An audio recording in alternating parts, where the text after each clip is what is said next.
Hello friends, welcome to home food recipes.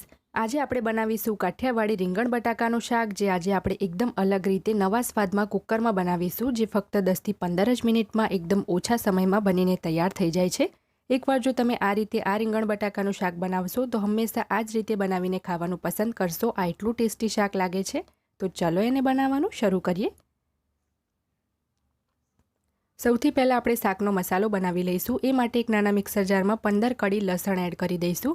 હવે આપણે એમાં અડધા ઇંચનો આદુનો ટુકડો અને 2 નંગ તીખા લવિંગિયા લીલા મરચાં ઉમેરીશું.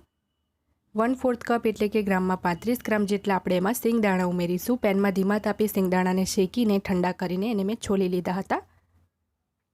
હવે આપણે એમાં અડધો કપ જેટલું મિક્સ ખાટું મીઠું ફરસાણ ઉમેરીશું. ગ્રામમાં આ 40 ગ્રામ જેટલું અહીંયા મેં પાર્લેનું ફરસાણ લીધું છે. તમે બીજી કોઈ પણ બ્રાન્ડનું ખાટું મીઠું ફરસાણ લઈ શકો છો. 1 ટેબલ સ્પૂન એટલે કે 1 મોટી ચમચી આપણે તીખું લાલ મરચું ઉમેરીશું. કલર માટે આપણે એમાં 1 ટેબલ સ્પૂન જેટલું કાશ્મીરી લાલ મરચું પાવડર ઉમેરીશું. 1/4 ટીસ્પૂન એટલે કે 5 ચમચી આપણે ગરમ મસાલો ઉમેરીશું. 1 ટેબલ સ્પૂન જેટલું આપણે એમાં ધાણા જીરું પાવડર ઉમેરીશું. અડધી ચમચી જેટલી હળદર ઉમેરીશું. સ્વાદ મુજબ એમાં આપણે મીઠું ઉમેરીશું. અહીંયા મેં 1 ચમચી જેટલું મીઠું એડ કર્યું છે. હવે આપણે બધું જ પીસી લેવાનું છે. અહીંયા તમે જોઈ શકો છો કે બધું જ મેં સહેજ અધકચરું રહે એ રીતે પીસી લીધું છે. એકદમ આપણે એને બારીક નથી પીસવાનું.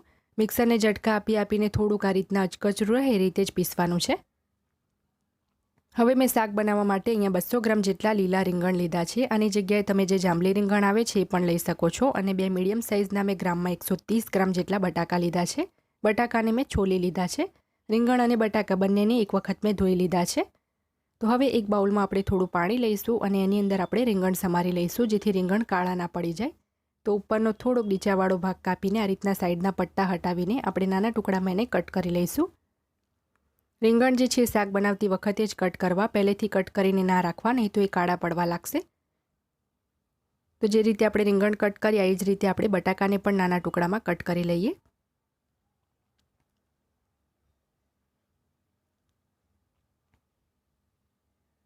અહીંયા તમે જોઈ શકો છો કે બધા જ રીંગણ અને બટાકાને મેં કટ કરી લીધા છે. હવે આપણે શાક બનાવી લઈએ.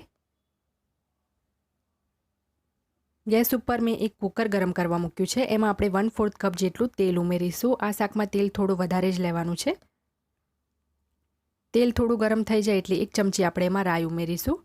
1/4 ટીસ્પૂન એટલે કે 5 ચમચી જીરું ઉમેરીશું. 1/4 ટીસ્પૂન જેટલી જ આપણે એમાં હિંગ ઉમેરીશું, 5 ચમચી જેટલી. હવે આપણે એમાં એક નાનું તમાલપત્ર અને 2 સૂકા લાલ મરચાં ઉમેરીશું. બધી જ વસ્તુને બરાબર મિક્સ કરીને આપણે 10 સેકન્ડ માટે સાંતળી લઈએ. એ પછી આપણે એમાં 2 મીડિયમ સાઇઝના ગ્રામમાં 150 ગ્રામ જેટલા ઝીણા સમારેલા ટામેટાં એડ કરીશું. અને ઢાંકીને આપણે ટામેટાને 2 થી 3 મિનિટ માટે ચડવા દઈશું, જેથી ટામેટાં આપણા થોડા સોફ્ટ થઈ જાય. 3 મિનિટ પછી આપણે ઢાંકણ ખોલી લઈશું અને ટામેટાને એકવાર મિક્સ કરી લઈએ. ટામેટાં આપણે એકદમ સરસ સોફ્ટ થઈ ગયા છે. તો હવે આપણે જે મસાલો બનાવીને રાખ્યો હતો એ બધો જ આમાં એડ કરી દઈશું. આ જ મસાલાથી આ શાકનો સ્વાદ જે છે એ થોડો ડિફરન્ટ પણ આવશે અને શાક ખાવામાં પણ ટેસ્ટી લાગશે, જે આપણે રૂટીનમાં ખાઈએ છીએ એના કરતાં. તો બધો જ મસાલો આની અંદર આટલા માપ પ્રમાણે આપણે એડ કરી દેવાનો છે. તો મસાલાને આપણે બરાબર મિક્સ કરી લઈએ અને ઢાંકીને ધીમા તાપે 2 થી 3 મિનિટ માટે એને ચડવા દઈશું.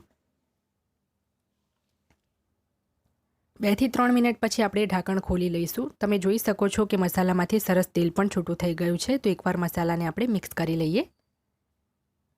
હવે આપણે એની અંદર જે રીંગણ અને બટાકા કટ કરીને રાખ્યા હતા એ આપણે પાણીમાંથી આ રીતે કાઢીને એડ કરી દઈએ. આટલી ક્વોન્ટિટીમાં 3 થી 4 વ્યક્તિને આ શાક તમે સર્વ કરી શકો છો. અને જો તમને બટાકા વધારે પસંદ હોય તો એકાદ વધારે પણ લઈ શકો છો. હવે આપણે રીંગણ અને બટાકાને સરસ મસાલામાં મિક્સ કરી લઈએ અને ઢાંકીને આપણે 2 થી 3 મિનિટ માટે પહેલાં એમ જ એને ધીમા તાપે ચડવા દઈશું. પાણી અત્યારે બિલકુલ પણ નહીં ઉમેરીએ, નહીં તો શાકનો સ્વાદ તો ખરાબ થઈ જ જશે અને શાક ચડવામાં પણ સમય વધારે લેશે. તો 2 થી 3 મિનિટ પછી આપણે એક વખત શાકને ફરીથી મિક્સ કરી લઈએ. જે જાંબલી રીંગણ હોય છે એની કમ્પેરમાં આ રીતના ગ્રીન રીંગણ છે એને ચડવામાં થોડો સમય વધારે લાગે છે. પણ તમે કોઈ પણ રીંગણ લેતા હોય પહેલાં એમ જ એને થોડું પાણી વગર જ કૂક કરી લેવું. એ પછી આપણે એની અંદર 3/4 કપ એટલે કે પોણા કપ જેટલું પાણી ઉમેરીશું. 200 ml જેટલું મેં અહીંયા પાણી ઉમેર્યું છે. પાણીને સરસ મિક્સ કરીને કુકરનું ઢાંકણ લગાવીને 2 થી 3 સીટી આપણે લગાવવાની છે. થોડુંક પાણી મને ઓછું લાગ્યું છે તો 1/4 કપ એટલે પા કપ જેટલું પાણી મેં એમાં બીજું ઉમેર્યું છે. ટોટલ 250 ml જેટલું પાણી એડ કર્યું છે.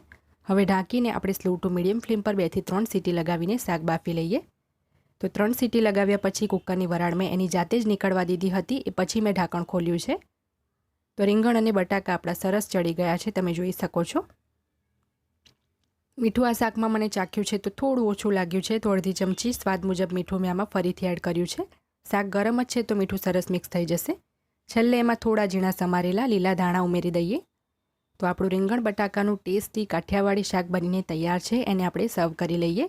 આ શાકને તમે ગરમ ગરમ રોટલી, ભાખરી, પૂરી કે પછી ખીચડી સાથે પણ ખાઈ શકો છો. એ ખૂબ જ ટેસ્ટી લાગશે. જો ફ્રેન્ડ્સ તમને મારી આજની આ રેસીપી પસંદ આવી હોય તો મારા વિડીયોને લાઇક કરી, શેર કરી, ચેનલને સબસ્ક્રાઇબ જરૂરથી કરજો. પાસે આવેલા બેલ આઇકનને પણ દબાવજો જેથી તમને મારા દરેક નવા વિડીયોની નોટિફિકેશન મળતી રહે. અને જો તમારે મારી આ જ રેસીપી હિન્દીમાં જોવી હોય તો મારી હિન્દી ચેનલ ઉપર જઈને જોઈ શકો છો, જેની લિંક મેં વિડીયોની નીચે ડિસ્ક્રિપ્શન બોક્સમાં આપી છે. તો મળીએ નેક્સ્ટ વિડીયોમાં. ત્યાં સુધી આવજો.